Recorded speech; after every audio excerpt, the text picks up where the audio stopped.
औज़ुबिल्लाहिमिनश्शैतानिर्रजीम बिस्मिल्लाहिर्रहमानिर्रहीम। अस्सलामु अलैकुम वरहमतुल्लाहि वबरकातुहू। खास व खास वजीफे का आगाज़ अल्लाह पाक दे बाबरकत नाम दे नाल। दरूदो सलाम मुहतरम नबी पाक सल्लल्लाहु अलैहि वसल्लम दी ज़ाते पाक ते और आप दी आले पाक ते लखां करोड़ां दरूदो सलाम शहुदाए करबला ते। मैं अज दी वीडियो दे अंदर अपने सुनने वालियां नूं जल्द आ जल्द अपना ज़ाती घर हासिल करन दा वजीफा और अमल दसां। 10वें मुहर्रम दे खास दिन दा खास वक़्त दा खास वजीफा सिर्फ 2 ਜਾਂ 3 घंटियां दे अंदर अपने ज़ाती घर दे तुसीं मालक बन सकदे हो इंशाअल्लाह ताला। इस खास दिन के अंदर खास घड़ी के अंदर खास वजीफा किराएदारां लई बहुत ही ज़बरदस्त वजीफा अपना ज़ाती घर हासिल करन दा बेहतरीन मौका। अगर तुहानूं मकान तो इलावा भी होर कुछ चाहिदा है, तुहाडी होर कोई ख्वाहिश आ, होर कोई मुराद आ, तुसीं उस नूं भी इस खास घड़ी के अंदर हासिल कर सकते हो। अगर किसी को अपना ज़ाती घर नहीं है तो उसनों घर मिल जाएगा। अगर किसी के कोल अच्छी नौकरी नहीं है तो उसनों अच्छी नौकरी मिल।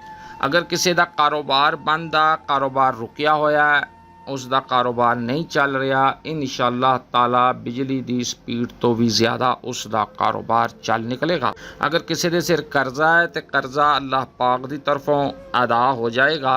अगर कोई किसी बीमारी के अंदर आ तो उसकी बीमारी इस तरह ख़त्म हो जाएगी कि जिस तरह है ही नहीं सी। बे औलाद लोगों लिए बेहतरीन मौका है। सिर्फ 2 ਜਾਂ 3 घंटिया के अमल और वजीफे के नाल साहिबे औलाद बन जाओ। अगर किसी का दिल जितना चाहते हो तो सिर्फ 2 ਜਾਂ 3 घंटिया के अंदर वो तुहाडा हो जाए। कार चाहिए है, मोटरसाइकिल चाहिए है, इज्जत शोहरत मालो दौलत सेहत तंदुरुस्ती बेहतरीन कारोबार या बेहतरीन नौकरी और खूबसूरत बेगम हासिल करन दा बेहतरीन पावरफुल वजीफा खास दिन दा खास वक़्त दा खासो खास वजीफा। अल्लाह पाक कुरान पाक के अंदर अपने बंदियां नूं फरमाउंदे ने कि जो कोई भी मेरे ते यकीन रखेगा मैं अल्लाह उस लई काफ़ी हो जावांगा और तुहाडी जो भी मुश्किल होएगी इस नूं आसानी दे अंदर बदल दांगा। और मैं तो अपने बंदियां दे बहुत ज़्यादा करीब हाँ। जिस वक्त कोई पुकारन वाला मैनू पुकारदा है मैं उसकी पुकार सुनदा वां और उसकी दुआ कबूल करदा। और जिस वक्त मैं किसी भी काम का फैसला कर लैना तो उसनूं फरमाउना है कि हो जा तो फौरन हो जाता है। और मैं जिस भी काम का इरादा कर लैना इसनूं करके ही छड़ना। जिस दुनिया के अंदर तुसीं रहिंदे हो इस दुनिया की सरदारी ज़मीनां दी सरदारी आसमानां दी हुकूमत अल्लाह दे कोल आ। अल्लाह पाक कुरान पाक दे अंदर फरमाउंदे ने ओ ज़ात पाक आ जिस दे हथ दे अंदर हर चीज़ दी हुक्मरानी है कि अल्लाह हर चीज़ दे उत्ते हर गलबात दे उत्ते कादर कि आसमानां और ज़मीनां दी बादशाही सिर्फ अल्लाह दे ही कोल आ। याद रखो कि अल्लाह तो सवा तुहाडा कोई दोस्त और मददगार नहीं। इस खास घड़ी के अंदर खास वक़्त के अंदर अपने अल्लाह नूं दसो।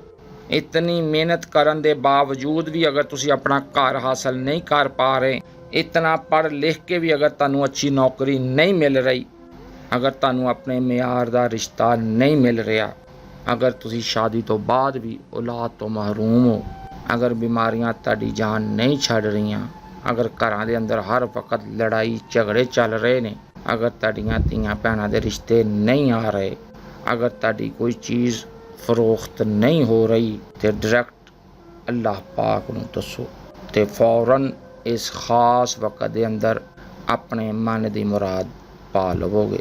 इसलिए कि अल्लाह पाक फरमाउंदे ने कि जो कोई भी मेरे कोलों डरेगा मैं उस लई बेहतरीन निजात की सूरत पैदा फरमा देवांगा और मैं उस दे गम दूर कर देवांगा और मैं उसनूं ऐसी जगह तो रिज़्क़ अता फरमावांगा जिस दे बारे च उसने सोचिया भी नहीं होएगा, जो इस दे वहमो गमान दे विच भी नहीं होएगा।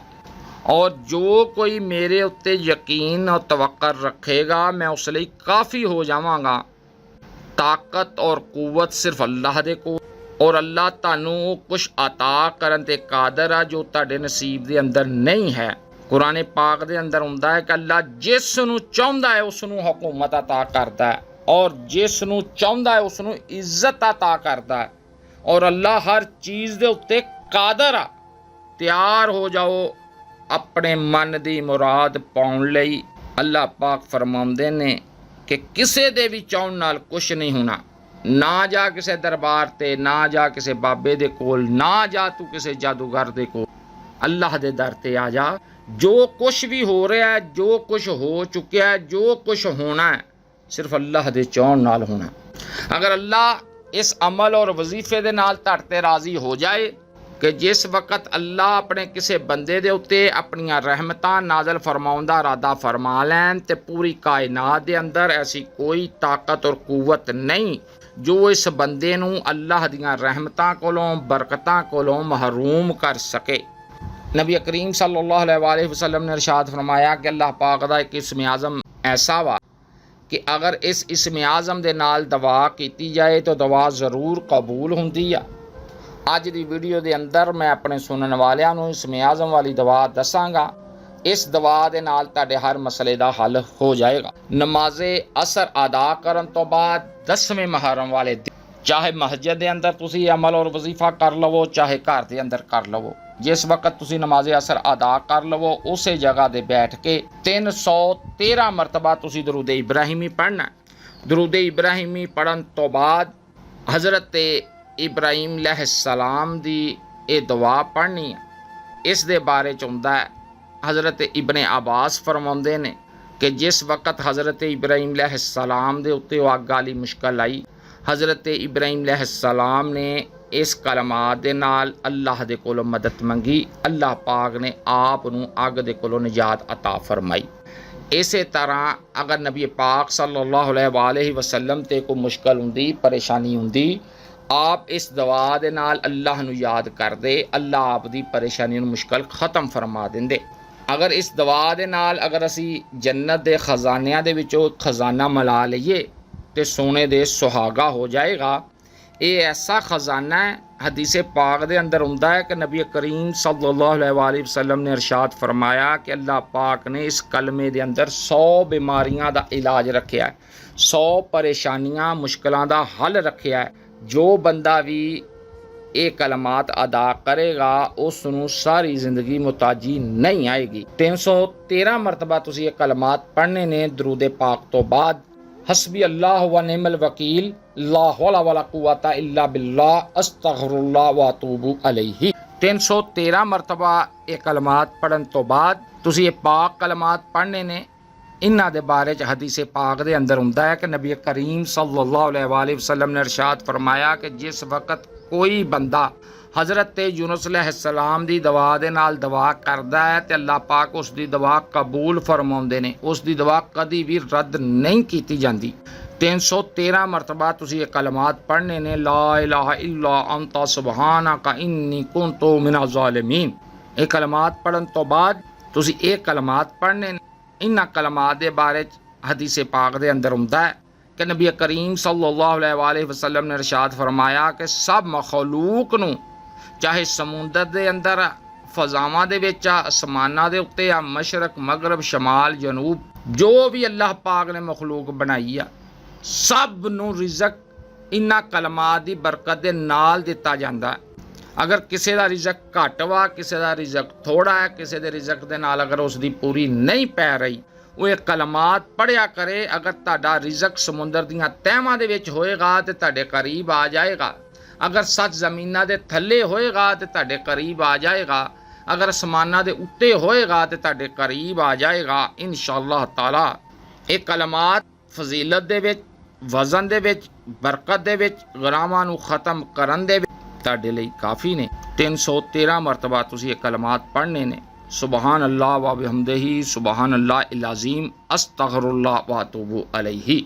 ये 4 तस्बीहां पढ़न तो बाद तुसी 3 दफ़ा अल्लाह दे हजूर दुआ करनी है, पूरी तवज्जो दे नाल करनी है, ध्यान तुहाडा इधर उधर ना जावे। हदीस पाक दे अंदर हुंदा है कि नबी करीम सल्लल्लाहु अलैहि वसल्लम फरमाउंदे ने कि अल्लाह पाक को दुआ कबूल नहीं करदा जिस दुआ दे अंदर बंदे दी पूरी तरह तवज्जो ना हो।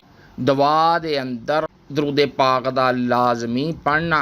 हदीस पाक दे अंदर हुंदा है, नबी करीम सल्लल्लाहु अलैहि वसल्लम ने इरशाद फरमाया, जिस दवा दे शुरू और आखिर ते दरूद पाक ना पढ़िया जाए वो दवा अल्लाह दे हां जाती नहीं, और ज़मीन और आसमाना दे दरमियान ही लटकी रहिंदी। ये तस्बीहां करन तो बाद सजदे दी हालत च तुसीं चले जाना।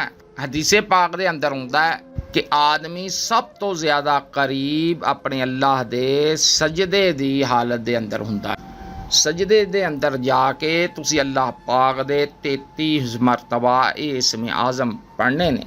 या अल्लाह 33 मरतबा तुसी पढ़, या रहमान 33 मरतबा तुसी पढ़ना, या करीम 33 मरतबा तुसी पढ़ना, या गफूर 33 मरतबा पढ़ना, या बासित 34 मरतबा पढ़ना, या हय्यो या कयूम 35 मरतबा पढ़ना, या रब्बिल आलमीन 33 मरतबा पढ़ना। इस तो बाद सजदे दी हालत दे अंदर ही 15 दफ़ा तुसी दरूद पाक पढ़ना। इस वजीफे दे मुकम्मल हुंदियां हुंदियां नमाज मगरब दा वक़्त हो जाएगा, शाम हो जाएगी, मगर उधर सुबह नूं तुहाडी किस्मत दा सूरज पूरे अरूज दे नाल चमकेगा इंशाअल्लाह ताला।